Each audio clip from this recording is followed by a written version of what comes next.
Buli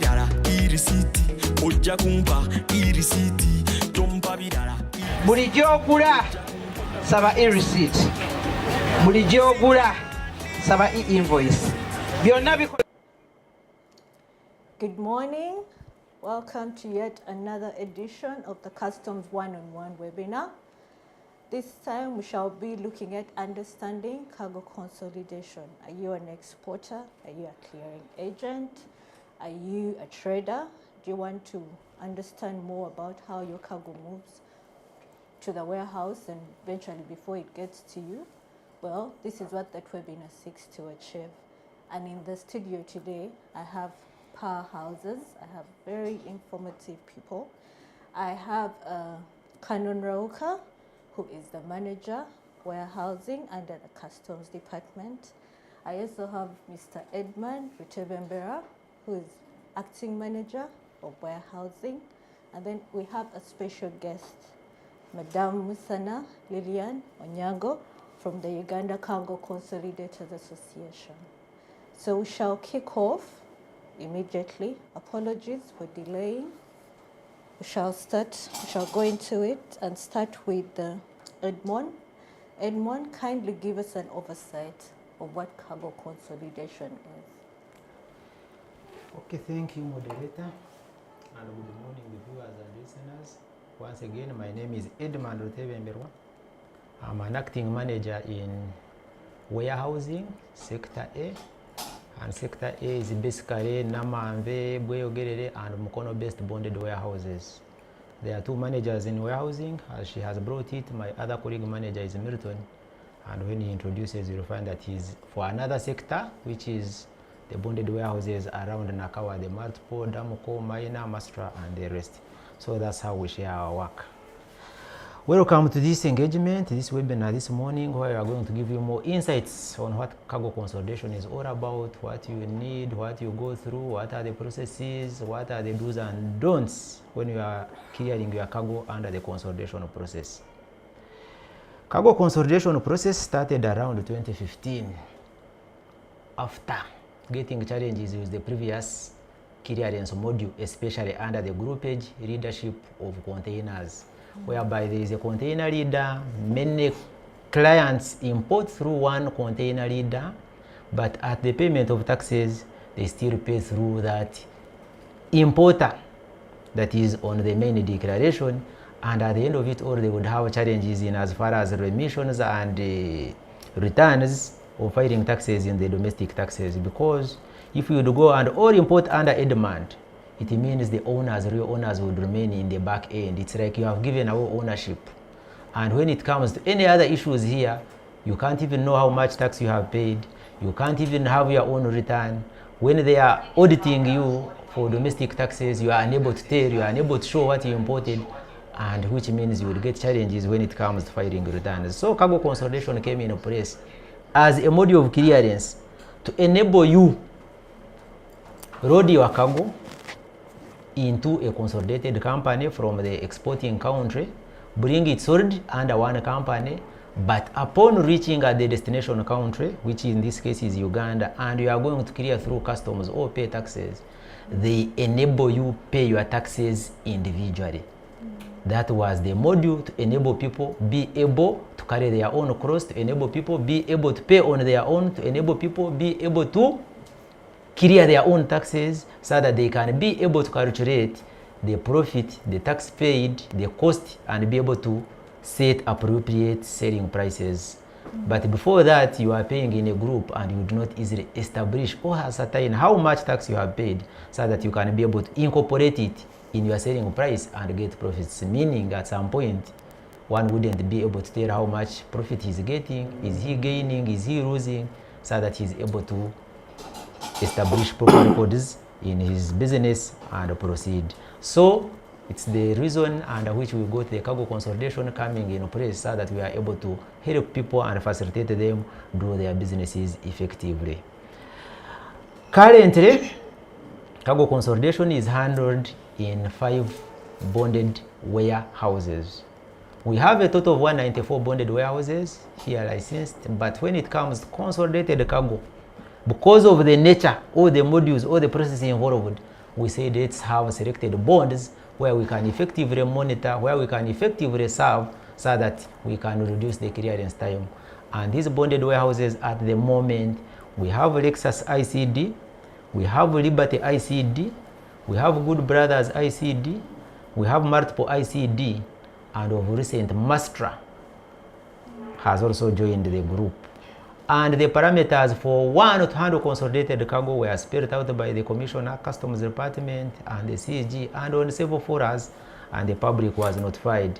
Whereby, for you to handle consolidated cargo, of course, the fact that we have said you will bring container A, and container A maybe is, say, imported under consolidator, maybe a we, but in there, we have several house bills and maybe there are 20 traders in. So what does it call? It means that for you to operate or for you to facilitate, you must have enough space to handle all those 20 traders who are in.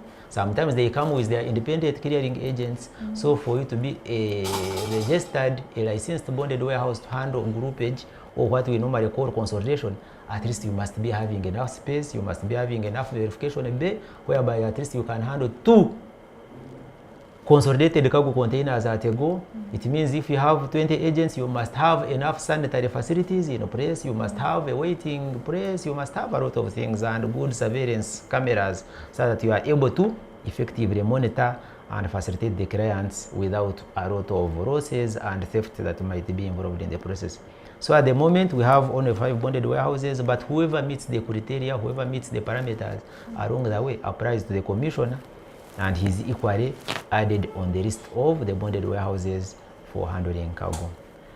Allow me stop here. That is a brief I'm giving you. My other colleagues will give you more insights. Then as we go into the session of question and answers, you'll be able to get more clarity on some other aspects that you might not have picked right now. Okay. I thank you. Thank you. Thank you very much, Edmund, for that background. And as he said, kindly share your questions or your comments via the Q&A section. I'll now throw the next question to Canon Roka. Canon Roka, kindly help us understand, break down what cargo consolidation means and who is a cargo consolidator. Okay, thank you. Thank you, moderator Emoden, and thank you, colleagues, and thank you, viewers and listeners. I can see a number of you, and I want to give you good morning all, and welcome to this webinar. First of all, I want to appreciate the consolidators for helping us in mobilizing revenue and helping the small taxpayers. What is cargo consolidation? This is when a number of small shipments, number of beginners that are beginning to trade with few packages, and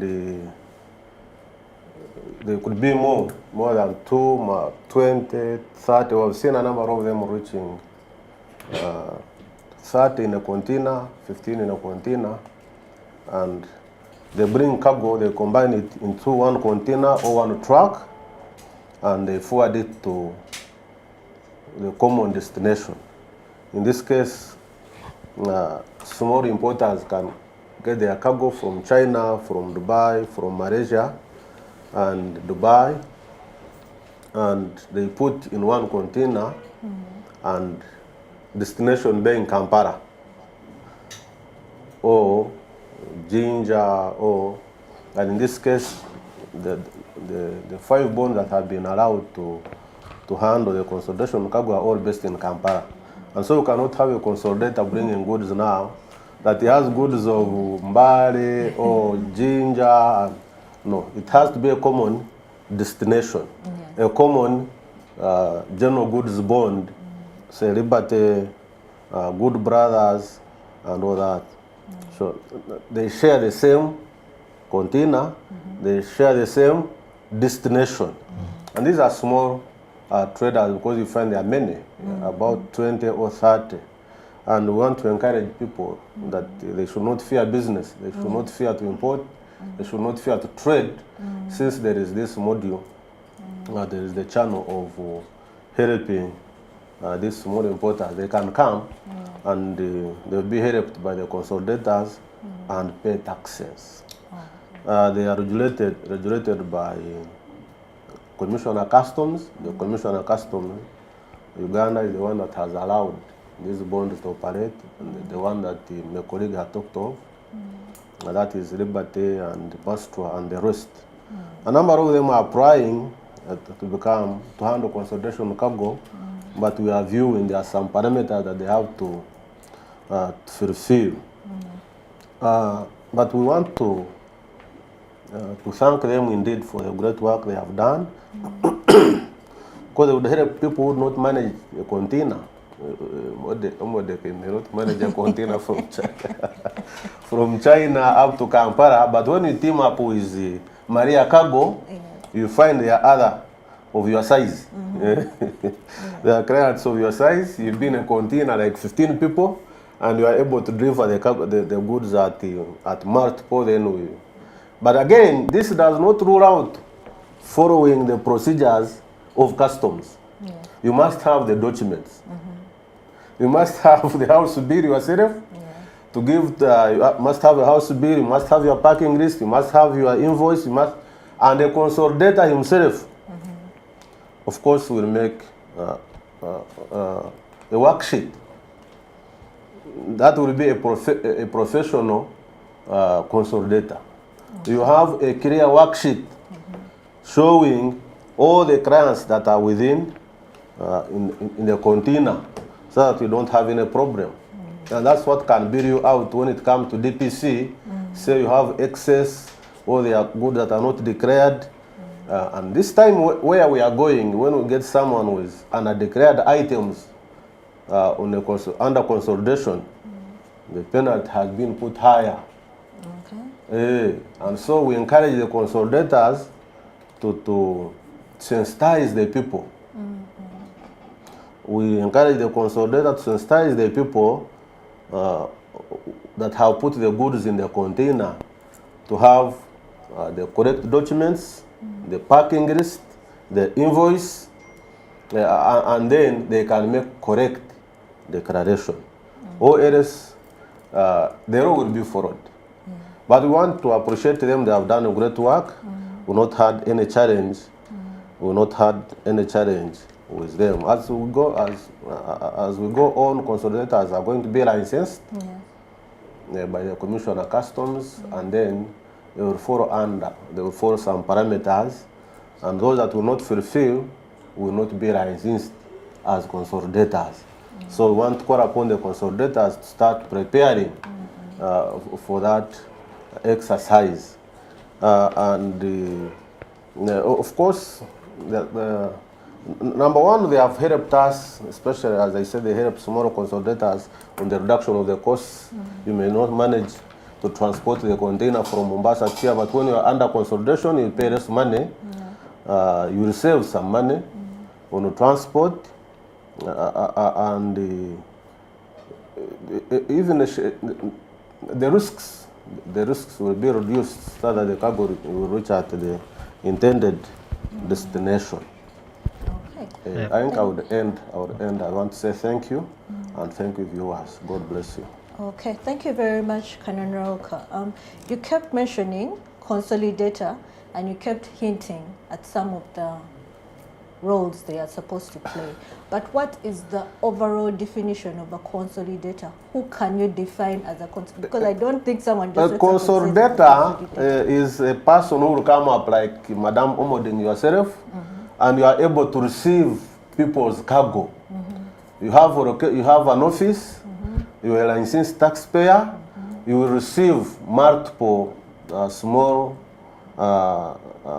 importers, and then they will come with the intention that of importing, and that they have imported their cargo, and then they give you what they have imported, and then you collect it from the place of origin, you put it under one container, and you make a declaration. That's the bill of lading, the main bill of lading, and you bring the cargo to the destination. So it's known, and they are known by the Office of the Commissioner of Customs, Yes. and their work is to bring out cargo of different importers. And those different importers have their own tins. They are not paying under the owner of that major bill of lading. Yes. He will give house bills to different different importers. There could be about 3, there could be about 10 or 20.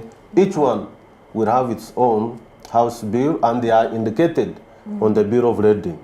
Milton's will be attached, and even yours and so, all are accommodated on the main bill of lading. And the main bill of lading will be declared by the consolidator, and the shipper will give that bill of lading, and so is the one responsible to bring the cargo from origin to destination. Now up to Mombasa, from Mombasa up to, is the one that makes a declaration WT8 and a T1. But on reaching the bonded warehouse, then after the verification on IM7, because IM7 is WT8 is auto-converted into IM7, and that's when each client will have his goods. But verification is done on one document called IM7, and at the declaration of IM4, each person under consolidation will make his own declaration and pay taxes. But we'll be using one VA on IM7, and it's that very VA that is used on document check in DPC. I think that is it. Okay. Other colleagues can, other colleagues there. But we are insisting that each person in the container will have his own tin, Yes. and that would help us also in domestic taxes. Because if we say we clear under one container leader and they pay taxes on that, then we are going to miss domestic taxes. They will not follow them up to pay the domestic taxes. Yes. Okay, thank you very much, Canon. Edmund, you want to add something? Let me add something before we get Lillian to tell us what the association is about and how they do their work right off from the exporting countries. I'm just actually supplementing what Canon has just said. Okay. The consolidation element begins from the exporting country. You are shipping together in a consolidated manner, that is master bill. You come from Mombasa, you again transport together on the same truck. You come, we receive your goods, you warehouse again on the consolidated element. We verify on a master IM7, whereby all of them are still under one consignee. And upon completion of verification and release of IM7, then the consolidator goes through a module whereby he's degrouping now. I may call it degrouping. Now he's breaking the bulk. The way he was consolidating when he was loading into the truck, he's loading in for A, B, C, D. At the ship, he's bringing it as a consolidated as one shipment. On the truck, one shipment.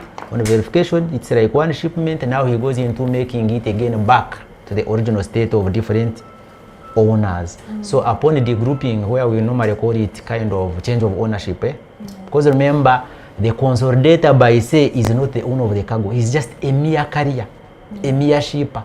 That's why we say when you are going to pay taxes, he doesn't know even the taxes you are going to pay. The different implication of taxes, he says, at payment of taxes, each and everyone should mind on himself. Then their clients are able to lodge home consumption entries and pay taxes individually. So if there is any seizure, the seizure is not bulk. The offense will be tagged to an individual importer on his own. If there is any query of some of the lacking elements on an IM4, each and everyone will answer on his own. Currently, we have an MOU, Memorandum of Understanding, between Cargo Consolidation and URA, and we have the parameters and the guidelines that are helping us operate. But at the moment, that is the summarized process in as far as consolidation is concerned, and more insights will be given by our colleague. Okay, thank you very much, Edmund, for that supplementation. Now, just like the consolidator brings together the exporters, the importers under an umbrella in a container, the consolidators equally have an association, the Uganda Cargo Consolidators Association. And in the studio today we have a special guest. We have Madame Lilian Onyango from the Uganda Cargo Consolidators Association to help us better understand what is their role as an association and how do they manage the people that subscribe to their association. Welcome, Lilian. Thank you very much, Madam Moderator. Thank you to my colleagues who have done justice to the concept of consolidation. And I'm glad to at least understand that we're on the same page when it comes to consolidation, with especially our major stakeholder, URA. My name is Lilian Musana Onyango. I'm an executive member of the UCCA, which is the Uganda Cargo Consolidators Association. I am basically going to be sharing with you people how the association works, especially in regards to the topic that we are dealing with today. So we have an association that came into play. The idea started all the way in 2016, and it was majorly in answer or in response to the challenges that many traders were facing, and also the challenges that URA was facing at the time, which was the concept of container leaders. The idea of consolidation did not just start yesterday. It was simply formalized by URA as early as 2015, but dating back almost 10 years, Ugandans have always been doing consolidation. It's only that they have been doing it very informally, and they have been bearing all sorts of risks, and they have been exposed to all sorts of problems, because if something is not formalized, you're going to find that very many imposters, very many manipulators play in that space, and it's to their advantage, not to the trader's advantage. So UCCA came into play to formalize, to regulate, to organize the then freight forwarders who were doing consolidation. And we started off with about 30 companies. That was pre-COVID. Or about 30 to 35 companies, which has greatly come down because of the effects of COVID. And these freight forwarding companies, consolidators are largely freight forwarders, but they have taken a niche of consolidating cargo. They bundle small volumes of cargo into a particular container or a truck with a similar destination. But the cargo that is bundled belongs to multiple owners, multiple importers or consignees. So because traders were exposed to risks of various freight forwarders, there was no procedure set in place with URA to handle these kinds of cargo. There was no set procedure even with the freight forwarders to handle this kind of cargo. All the cargo was being looked at as belonging to one individual, which was creating a high risk to traders. And also it was causing a lot of financial losses for URI because taxes were not really being collected. So an association was formulated. It collected all the freight forwarders who were in this business, because there are very many freight forwarders, but not all of them are in consolidation. And they were registered, they were regulated, they were streamlined through training and through the development of a system. Currently we have a system in place that is regulating and streamlining the operation of consolidators. And this has all been done to facilitate the small trader, largely the small trader, to be able to bring their consignments from country of origin, which they're shipping from or importing from, to Uganda, saving costs, saving time, and also following all the customs procedures that are required of them. Yes. Okay, thank you very much, Lilian. And as a regulator, I'm going to throw this to you again. What are some of the risks of having consolidated cargo without a person that is not a formally recognized cargo consolidator? The largest risk that a trader or an importer will face if they are dealing with an individual, a company that is not a formalized consolidation entity, is loss of cargo. Okay. Loss of cargo, loss of money, loss of time, and of course all that translates into economic problems on their side. But it's also it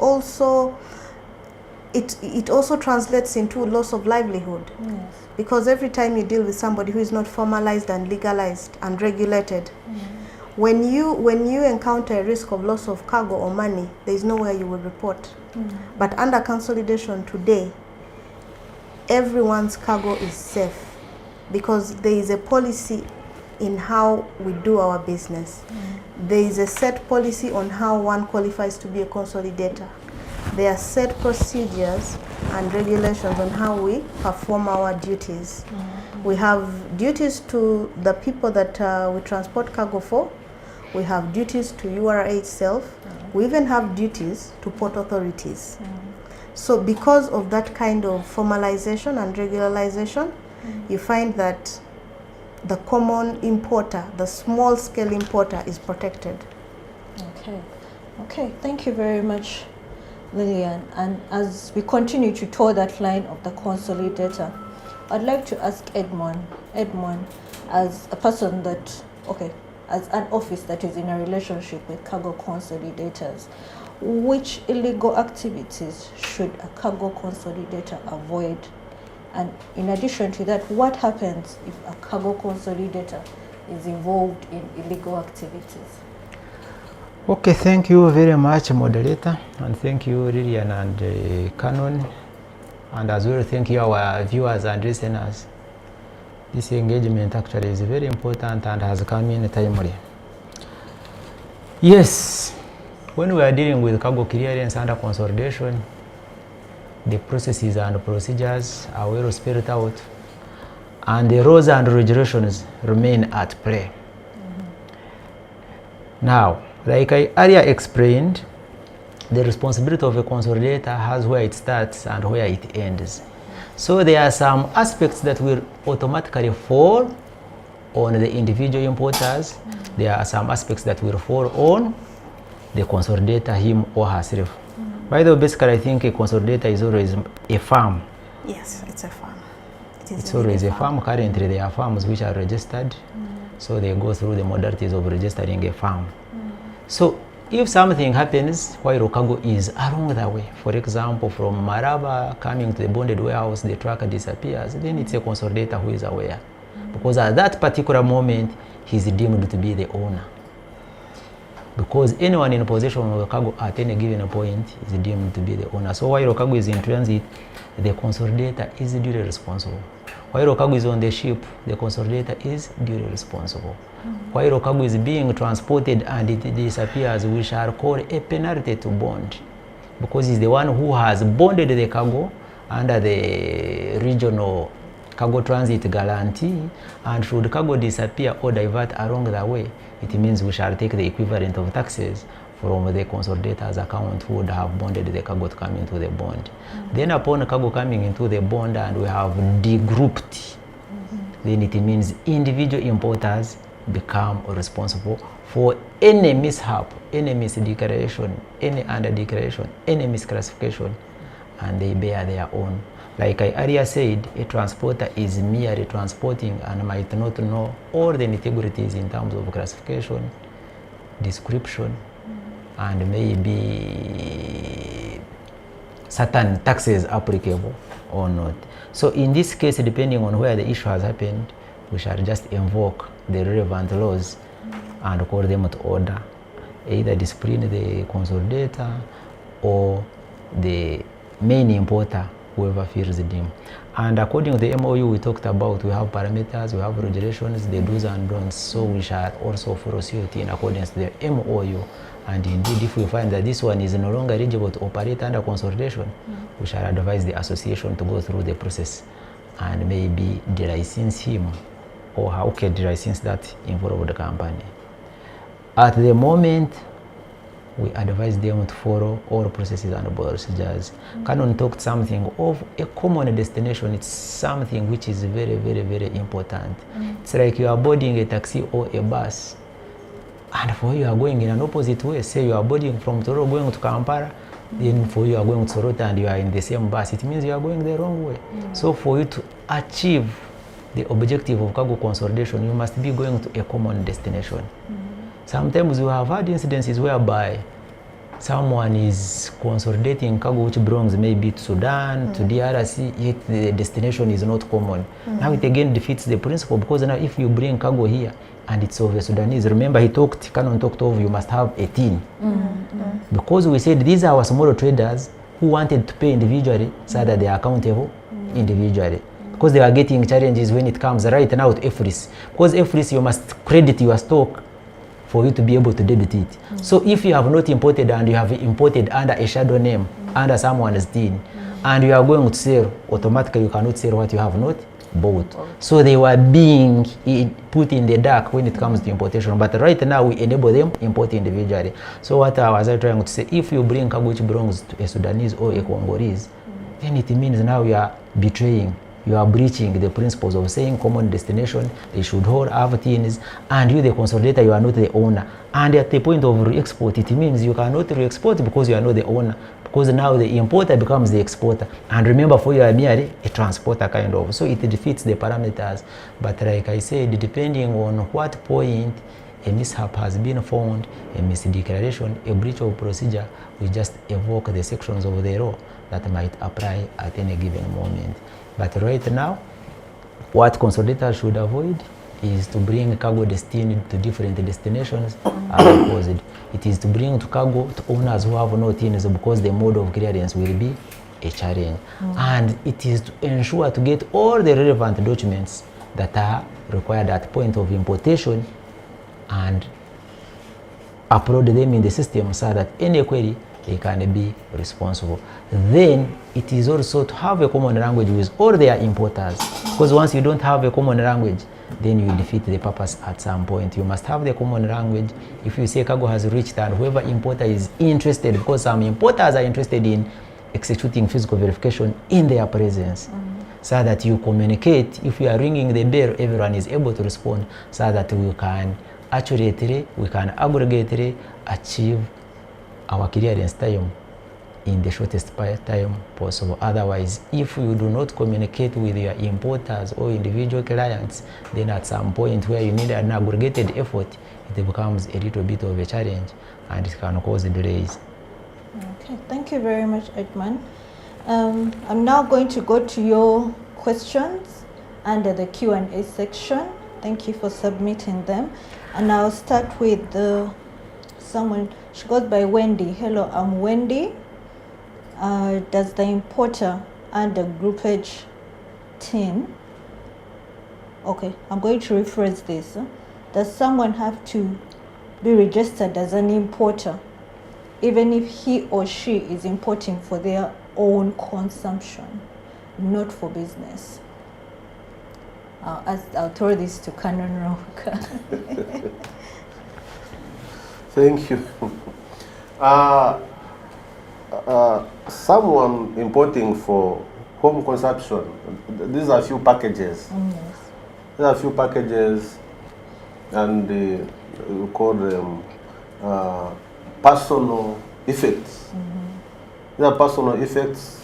You are either traveling by bus, you come with a kilo, 2 kilos of sugar, a tin of blue band, just few items as personal effects. You need not to declare them. Those are very, very few items, and they are not for business. You can't tell me you are importing 2 kilos of sugar. You travel to Nairobi, you are coming with 2 kilos of sugar or a bar of soap, and someone would say it's for commercial purposes. It is not for commercial purposes. But when we are seeing you with cartons of blue band, 3 You can't take 3 cartons of brew band in your home for consumption. How long will you keep them? You see, something that is of no commercial value really would be, that is a personal effect. You need not have a tin and you don't declare it. It is just something small. You are carrying it in your bag, either via the bus, at the bus terminal there, or the airport. You need not have a tin because you are not making any declaration to customs. You are not making any, tomorrow you will not file returns. You have not sold anything. It's when you sell things in the shop, in Chikovo, in Nakasero, that you have books of accounts, and then you are making profits. You are able to file and file returns to domestic taxes. So similar at importation, you need not to be inconvenienced. It is just something small. You are carrying few items. You don't declare, they are not of commercial value. But if it is of commercial value, then you need a tin and you declare at the bus terminal. You not bring goods that have no commercial value via consolidation. No, you may not. Okay. These are people that are doing business. Yes. People in consolidation are business people. You know, a container, we have a 40-feet container, a 20-feet container. You can't bring few consumables for. And so those that bring under the container, under consolidation, we expect them to have the tin and then the declare taxes. So I wanted to add something when she was talking, and Edmund, of any violation of customs procedure. Of course, the penalty will be there, and at this time we want to encourage consolidators to exhibit high levels of integrity when they are making these transactions, when they are making the declarations, so that there is transparency all over. We had challenges in DPC, we had calls, we had to intervene. Why should one? Of course, one comes in a container has. We may not hold the entire consignment. We don't hold the consignment under consolidation because of violation of customs procedure. Because one has some excess. Edmund talked of it. We just deal with an individual. Out of 20, out of 16, we deal with that person. And he has to, the items definitely are seized and pays the penalty and all that. We expect, as Edmund said, that it starts at exportation. We expect transparency at exportation, so that we get to know what has been put in a container, and then the documentation will retire with what is, the documents will retire with what is in the container. We are emphasizing on transparency, exhibiting the levels of integrity, because so long as there is no transparency in the declaration, means there will be delays, because people will go through offense procedures. There will be fines. And we want to tell colleagues that we will not really allow any form of compromise, because it is at both sides. The declarant, the consolidator, and the customs officer. And of course, we want to encourage us to run away, to resist being compromised when we are at declaration and at the cargo examination, so that we don't waste time. Consolidators are going to be given the KPIs. They are going to be given the KPIs, especially regarding the time clearance of the cargo. Now, when cargo is properly declared, it will take very, very short time in the process, in the DPC, and it will be released. And at a certain time, a consolidator will see your cargo taking a week, taking 2 weeks. Now we cancel you. We cannot allow clients to suffer because of consolidation. You see, we cannot. And so long as there is transparency in the declaration and in the cargo examination, physical examination of the cargo, it will also go faster through DPC. So that's what I wanted to add, that really let's stand up to be clean, as the word we used the other day when we were meeting, that we be clean here and there, and then we shall move on. Okay. Thank you. Thank you very much, Canon. Our time is fast spent, but I first need to ask the madam from the Uganda Cargo Consolidators Association, Lillian. Someone asked, why are there still challenges with businessmen getting their cargo, yet cargo consolidation is in place?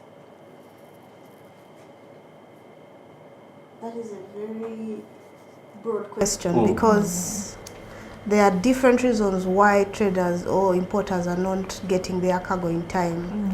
And it may vary from URS side, from the importers side themselves, and also from the freight forwarders side or the consolidator. Because we must agree that not all consignments or not all cargo comes in under consolidation.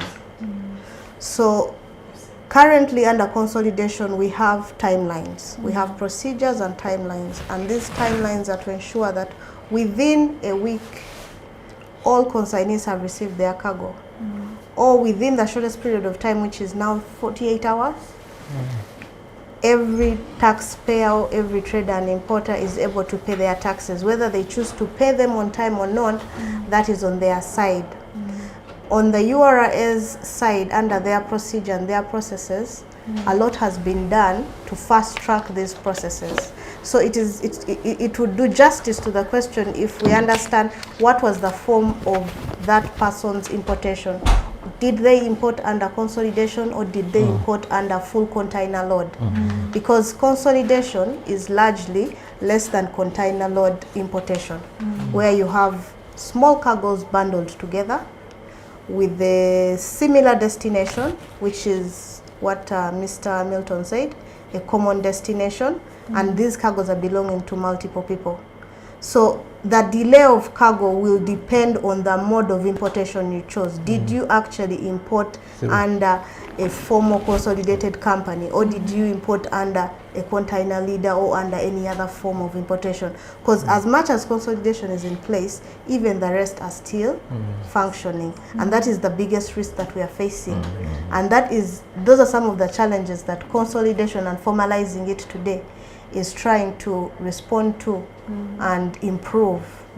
So the question is a bit, it's vague. Very vague. Okay, so maybe I'll throw this other one to you. It's from the same person. The person says, please highlight on the consolidation process from the country of origin to when cargo is handed to the individual owners, including but not limited to the costs involved and how they are calculated. Okay, thank you very much. Basically, this is going to be an explanation of the entire process flow of consolidation. First of all, to be a consolidator, you must fulfill certain obligations and certain perimeters.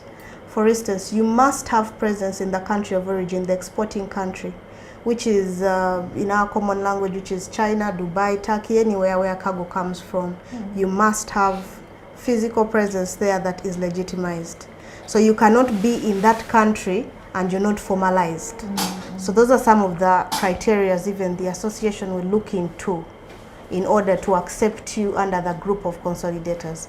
So we have presence at the country of export. We have presence in the country of importation, which in our case is Uganda. You must be a freight forwarding company. You must have you must be registered under the Cargo Consolidators Association and adhering to the rules and regulations of the association. Now, for the importers side, if you're going to import under consolidation, you need to know who are the consolidators. Currently, we have about 25 consolidators, 25 legitimate consolidators who are acknowledged by URI and who are acknowledged by our association right now. An importer is expected to provide a legitimate consolidator with cargo at their warehouse or at their supplier's premises, because we have different terms of freight forwarding, EX Works or FCA, whereby we can either pick the cargo from your supplier or you can have your cargo delivered at our warehouse. If cargo is delivered at the warehouse, the importer is expected to provide all the relevant documentation in regards to this cargo. For instance, all the invoices, the packing lists, and the proof of payment if they are available. If there is lack of information or the information is not conclusive enough for customs operations, you can give the information verbally and it will be recorded, because it also helps, because we understand under consolidation that some of the cargo is undocumented. Some of the documents are lost during the procurement processes, but we need the documents or we need the relevant information that pertains to the cargo you're giving to us. When cargo is received by a consolidator, it is supposed to be acknowledged. We acknowledge receipt of cargo, but we do not verify, because we do not have that in our mandate. Yes. We acknowledge that cargo has been received with the delivery order. We acknowledge the packages and the description of the cargo. And then we prepare you. A consolidator will sensitize the importer on their expected customs obligations and the requirements, or what is expected of them by customs. Because we go through different customs authorities, from country of export to through transit, finally until Uganda. So we prepare them, we sensitize them, because we need documents, we need information, there are laws to adhere to, there are procedures to adhere to, depending on the cargo that has been assigned to us. Then, of course, now the consolidator moves the cargo from the exporting country, in this case could be China or Dubai, to the port of destination. Commonly, we are using Mombasa and Dar es Salaam.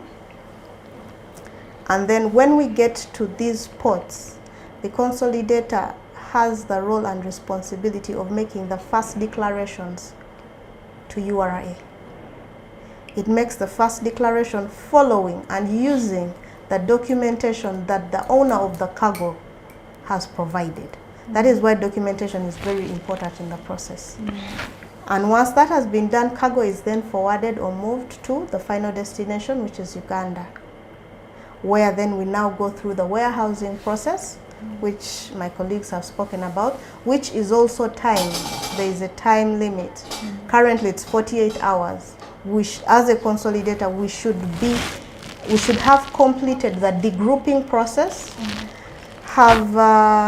We should have reconciled the cargo that we have brought in with URA, and once the findings have been finalized under IM7, we later degroup and assign every individual importer or consignee their rightful cargo, plus all the documentation that is required. For instance, the house bill of lading, already they have the import documents, their commercial documents, which is their invoices, packing lists, and proof of payment, for them to be able now to do their final tax clearance, either themselves or through a licensed customs agent, because consolidators are not customs agents. Yes. I want to Thank you very much. Yes, please. Thank you, Lilian, for an elaborative aspect. I wanted to shed more light on the first question of where a trader is expressing delays and what. Indeed, Lilian tried to bring out, but I'm trying to make it more clear in a way that in her presentation she said formal and informal groupage. Right now we know it as groupage. Yes.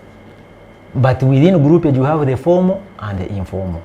The formal, those are the consolidators, because they are formal in an aspect that you can come, declare your own entries, you even track the status, you're able to know that an assessment of 4 million has been given, you go and pay, you the importer, you are queried, you are able to know, they give you a top up, you again get it on your account and go and pay. So at any given moment, you can even track your individual transaction. Even if you called any person and whom you know, you just say, my TIN is this, please confirm my status of clearance. But the informal aspect is where we have a lot of challenges. And most traders outside there, for them, they will say my cargo. Between me and you internationally, we know that the title of ownership is a bill of lading. So once you don't have a bill of lading that indicates your name, even if you are saying my cargo legally, you don't have a cargo. But under the consolidation, the master bill is clearly showing that we are transporting this cargo for Edmund, for Joy, for James, for John, and his tin is ABCD. So under consolidation, you have not given away ownership. You remain with ownership of the cargo, and the consolidator is merely a carrier. Now, under the other informal groupage, like I said, we shall be 20. They look into a container, they say, who has more cargo? It's Edmund. Let us put all our cargo in Edmund's name. It's like now you have given away ownership at that particular moment. So when that cargo reaches here and it's dead in one reason or the other, because here in most cases you find that container leader is the one who pays tax, is the one who is receiving all the messages, is the one who is being queried. He's the principal owner. He has the tin. So you who is the owner, indirectly or in the back end, you can't be able to know even how much you are paying. Sometimes they pay their own money, take cargo into their private stores, then whoever pays, now they release. So sometimes you might not have completed the payment. He keeps on holding your cargo maybe for 2 or 3 months. So in that case, you might not know. So the moment you are in the back end and you do not have a tin, then it's a little bit hard to say that have been dead. But under the formal clearance, it's transparent. We can track you from one point. I will give you an example. I think recently we had something on social media moving around. My cargo has stayed in URA for 117 days in Zenkoye, blah, blah, blah. It was in Uganda.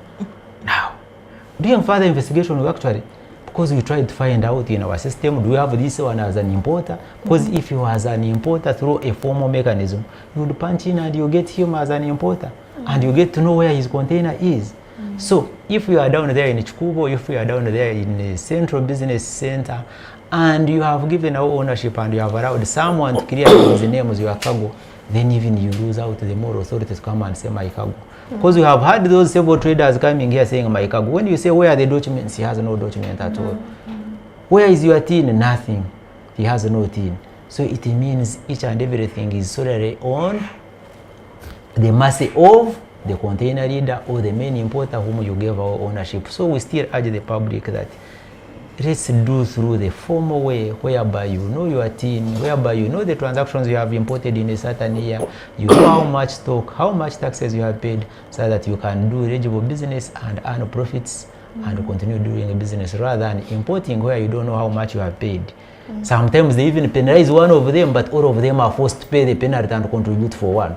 But in an aspect where you have imported a loan and you have your own consignment, a clean one will always remain clean. A transparent one will remain transparent. But the other side, you cannot say I'm clean, you cannot say I'm transparent, you cannot say what.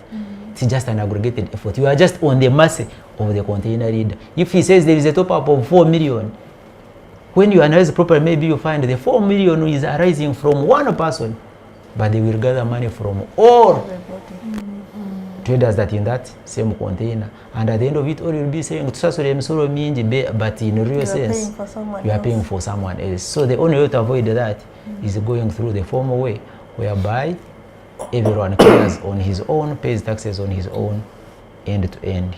Okay, thank you, Edmund. And in addition to that, kindly clarify for someone called John Theos. He said some consolidated cargo comes on one T1, on one transit document, and others come with different T1s. What is the difference between the two?